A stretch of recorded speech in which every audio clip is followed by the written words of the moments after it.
प्रेमी भक्तजनों, श्री रामचरितमानस के छंद भाग 76 के अंतर्गत अरण्य कांड के एक और मनोहारी हर गीतिका छंद की सरल व्याख्या और उससे जुड़ी कथाओं का वर्णन कर रहा हूं। खरदूषण की सेना के साथ श्री राम का भयंकर युद्ध पंचवटी के वन में चल रहा है। श्री राम अकेले हैं और उधर 14,000 महावीर निशाचरों की सेना है। वे श्री राम के बाणों से अंग भंग होकर पृथ्वी पर गिरते हैं, फिर पुनः उठ खड़े होकर युद्ध करने लगते हैं। वे मरते नहीं, क्योंकि वे अतिशय माया रचते हैं। यह सब देखकर देवता अति भयभीत हैं।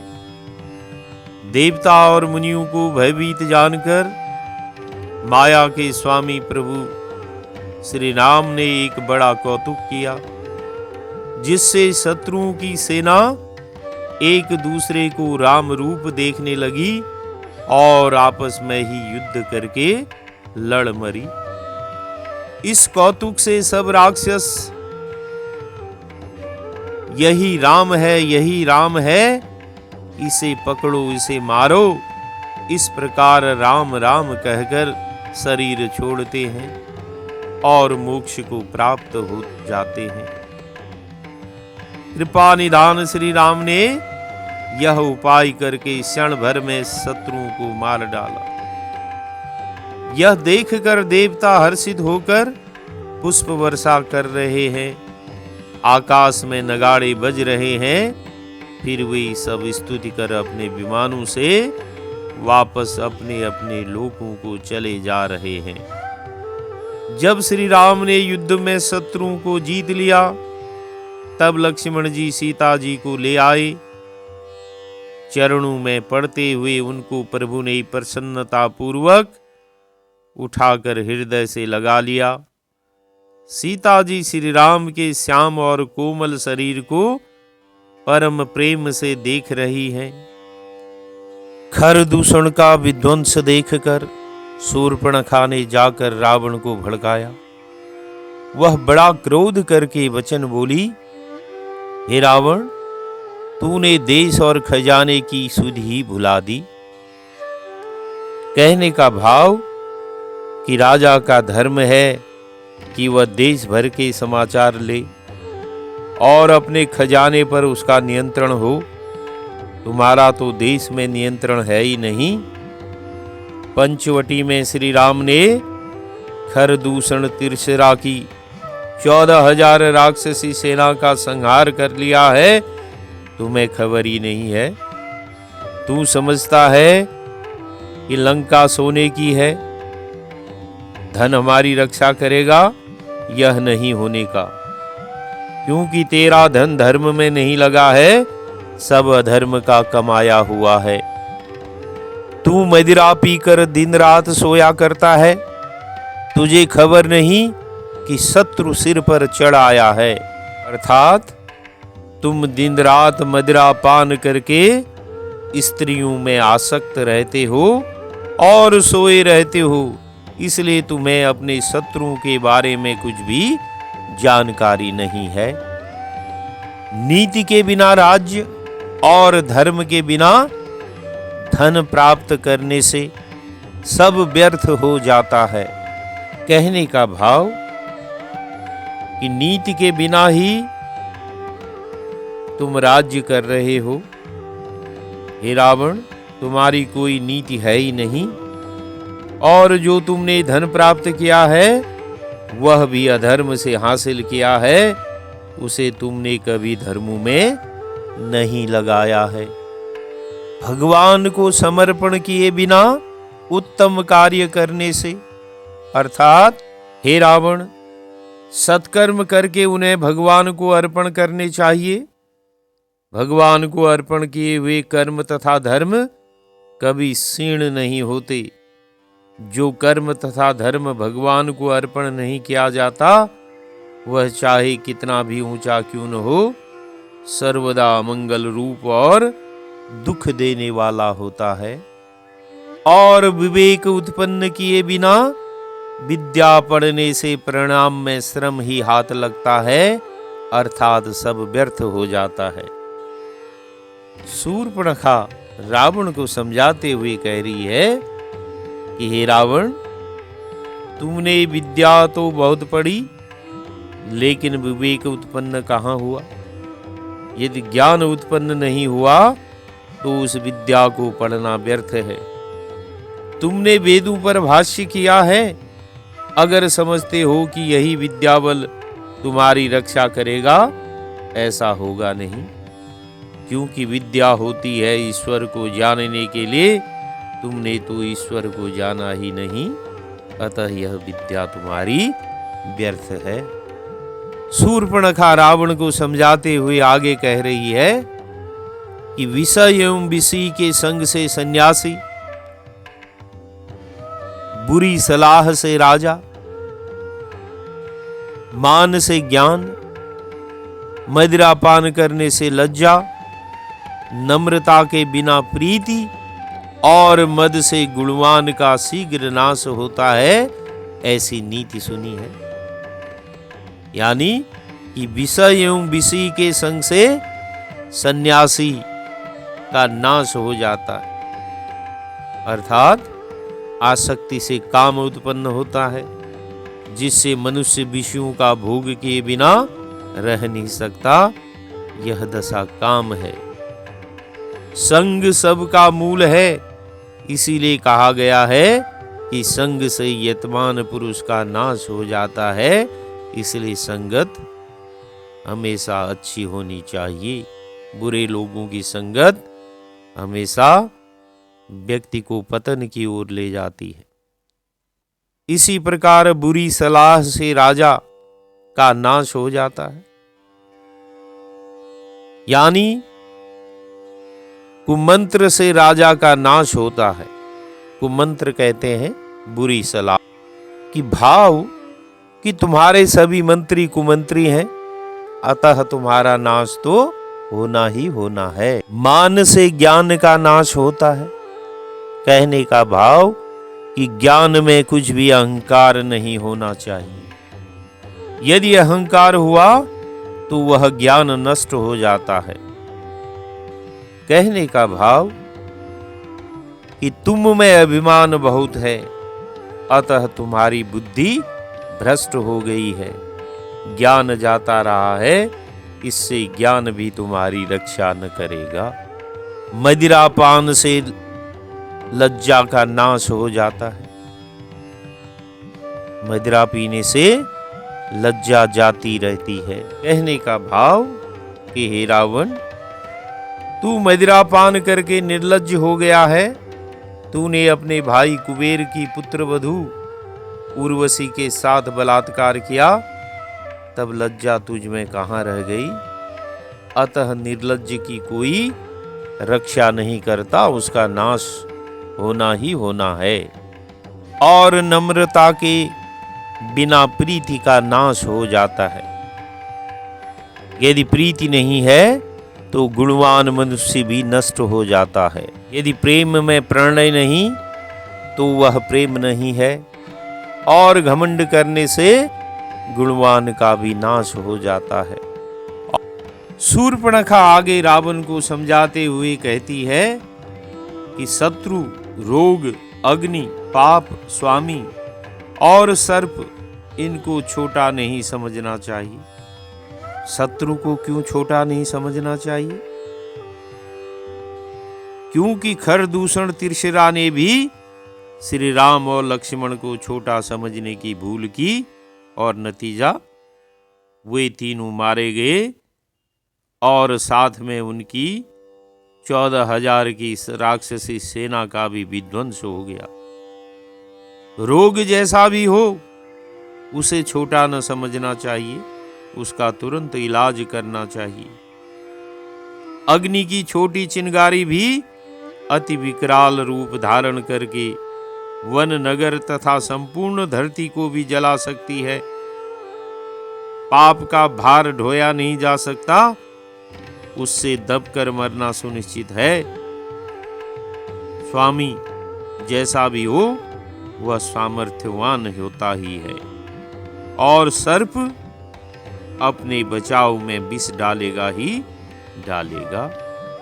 ऐसा कहकर शूर्पणखा विलाप करने लगी। यद्यपि शूर्पणखा रावण को नीति सुना तो रही है, पर यह सब वह डाह के कारण ही कर रही है, ताकि वह अनीति और पर स्त्री हरण को प्रवृत्त हो जाए। सभा के बीच में व्याकुल पड़ी हुई बहुत प्रकार से रो रो कर शूर्पणखा कह रही है कि अरे दस्कंदर, तेरे जीते जी क्या मेरी ऐसा दशा होनी चाहिए। कहने का भाव कि विश्व विजयी भाई के रहते कोई मेरे नाक कान काट कर जीता रहे, यह कैसे संभव है। कहने का अर्थ कि तू चलकर उनसे युद्ध कर, उन्हें जीत,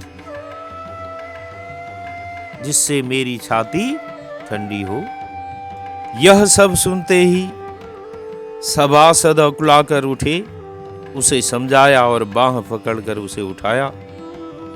लंकापति रावण ने कहा कि अपनी बात तो कहो कि किसने तेरे नाक कान काट लिए।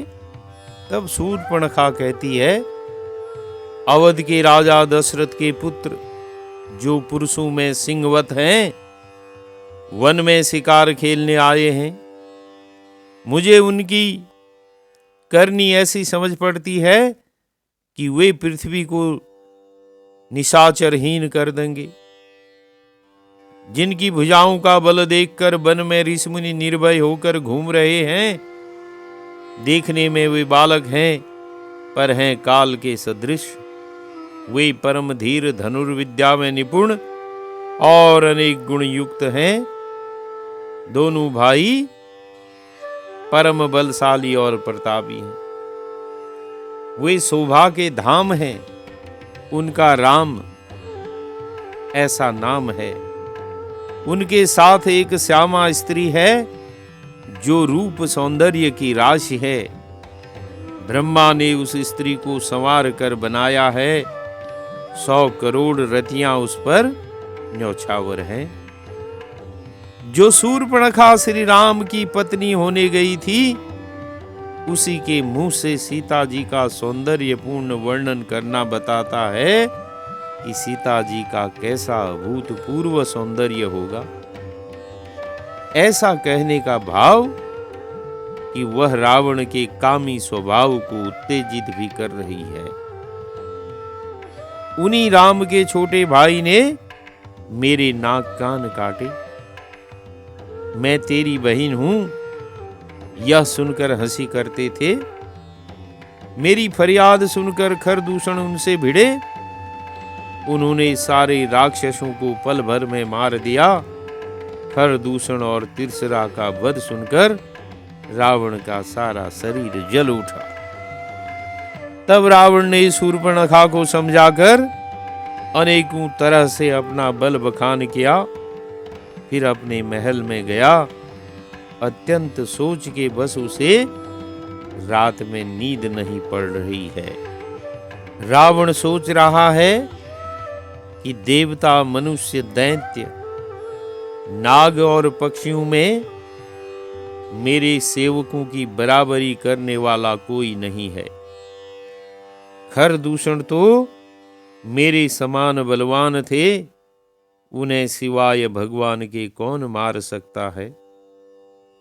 देवताओं को आनंद देने वाले, भूभार का भंजन करने वाले भगवान ने यदि अवतार लिया है, तो मैं जाकर हठपूर्वक बैर करूंगा।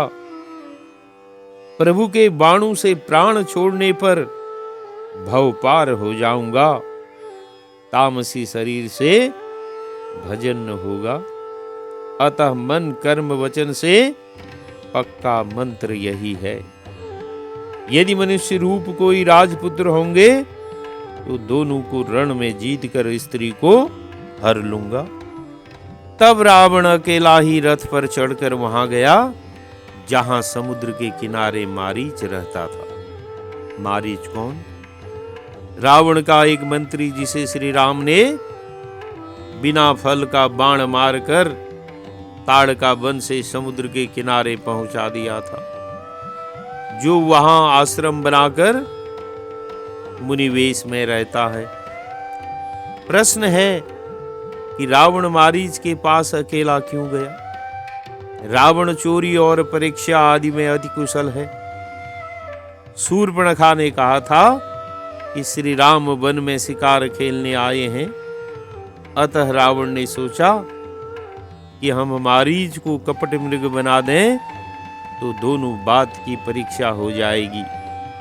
यदि राम अवतारी हुए तो जान जाएंगे, यदि राजकुमार हुए तो कपट मृग के पीछे दौड़ पड़ेंगे। इधर श्री रामचंद्र जी ने जैसी युक्ति बनाई, हे उमा, वह सुंदर कथा सुनो।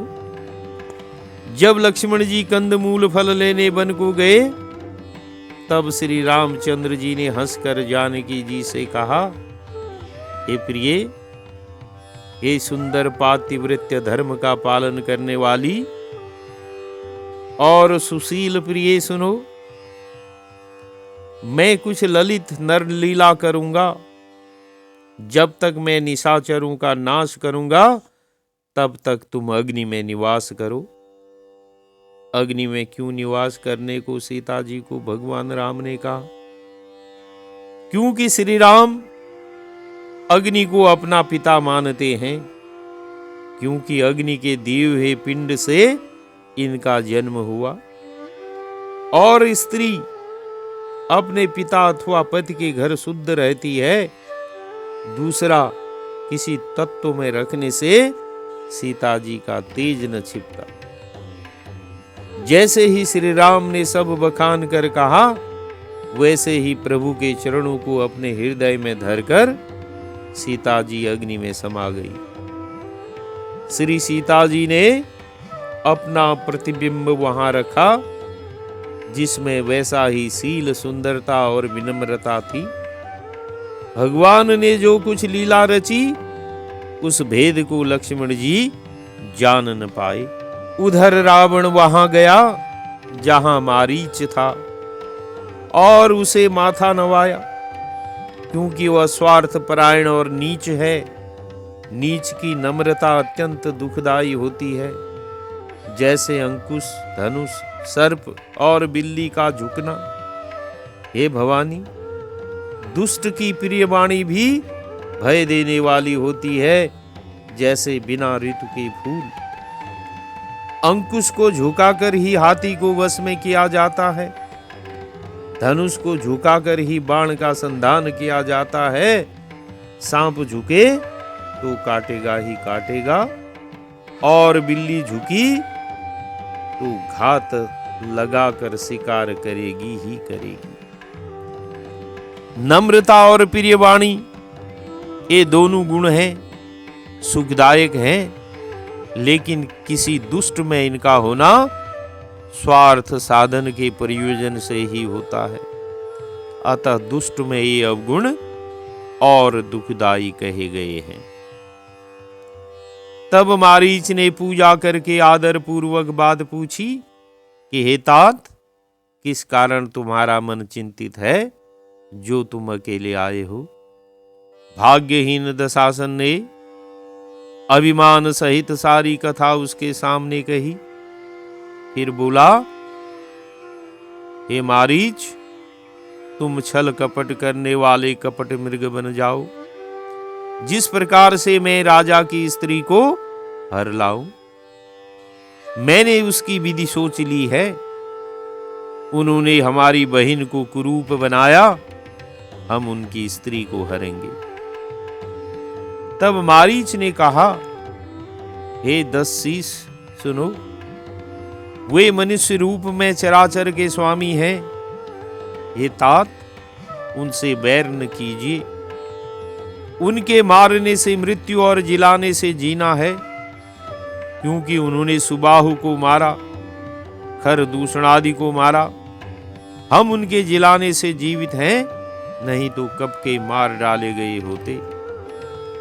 तब मारीच कहता है, तब वे कुमार मुनि विश्वामित्र के यज्ञ की रक्षा के लिए गए थे।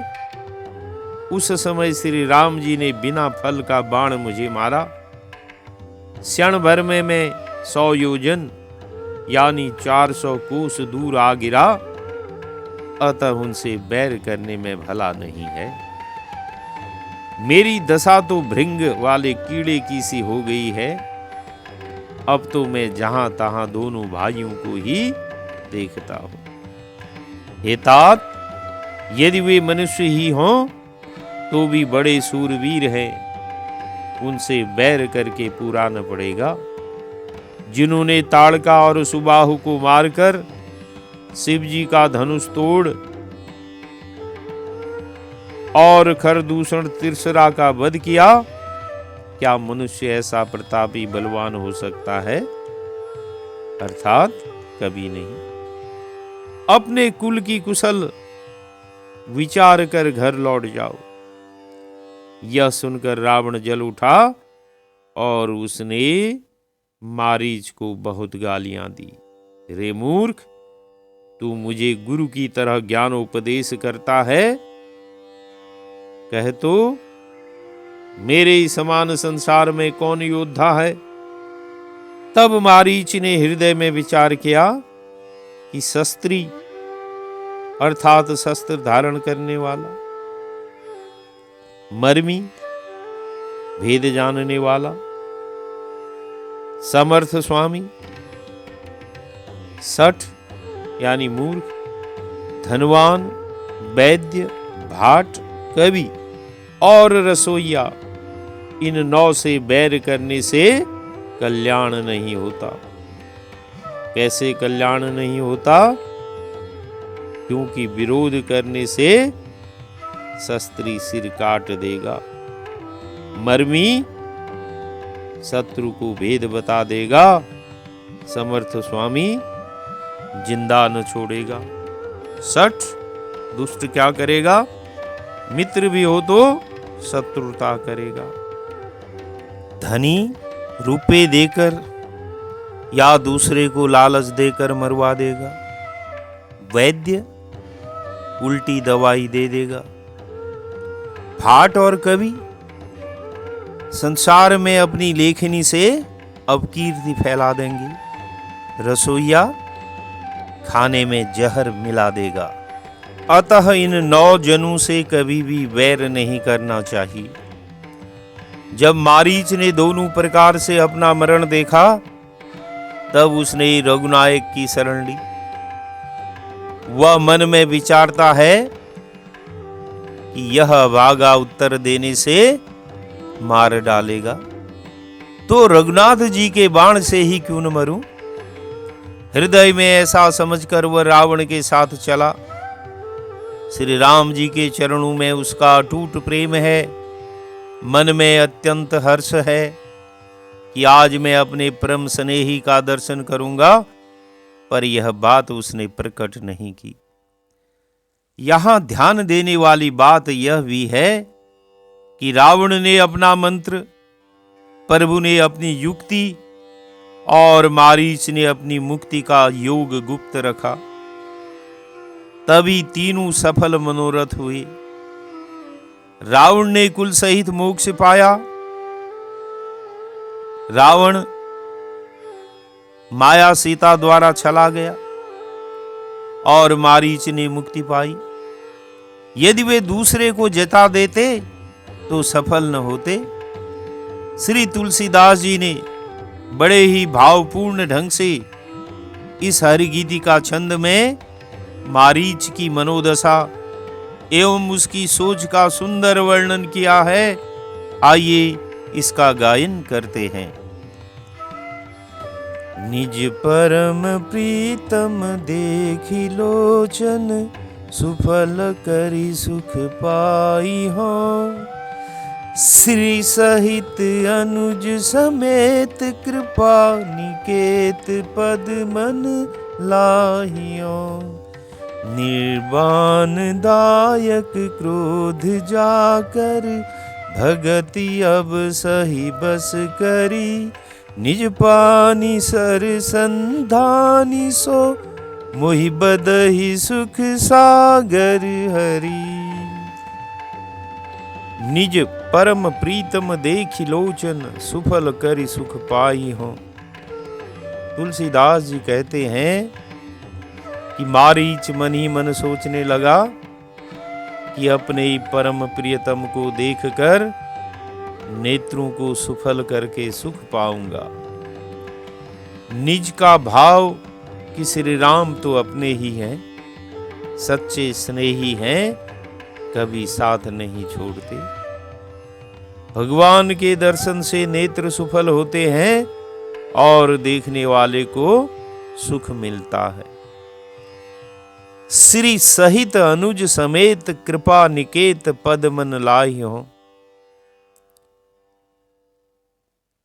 आगे मारीच कह रहा है कि श्री जानकी जी सहित और छोटे भाई लक्ष्मण समेत कृपा निधान श्री राम के चरणों में मन लगाऊंगा। श्री सहित का भाव कि पहले सीता जी साथ में नहीं थी। पहले कब?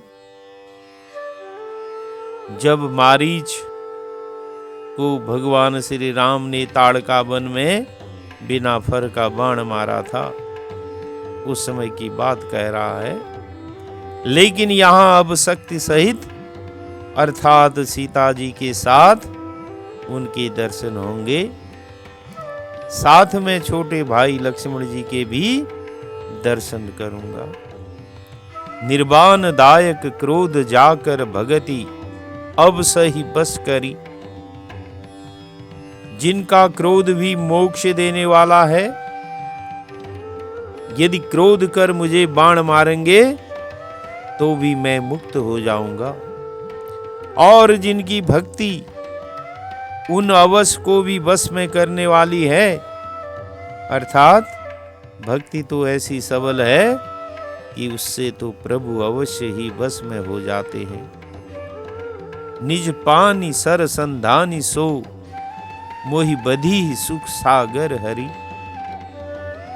वही आनंद सिंधु भगवान अपने हाथों से बाण संधान कर मेरा वध करेंगे। अर्थात वे सुख के सागर हैं, वे मेरा वध करेंगे तो मैं उस सुख सागर में प्राप्त हो जाऊंगा। यहां मारीच ने दर्शन और वध दोनों में आनंद कहा और इस प्रकार हरि जन्म मरण के क्लेश को छुड़ा देंगे। तो बोलिए सियावर रामचंद्र की जय।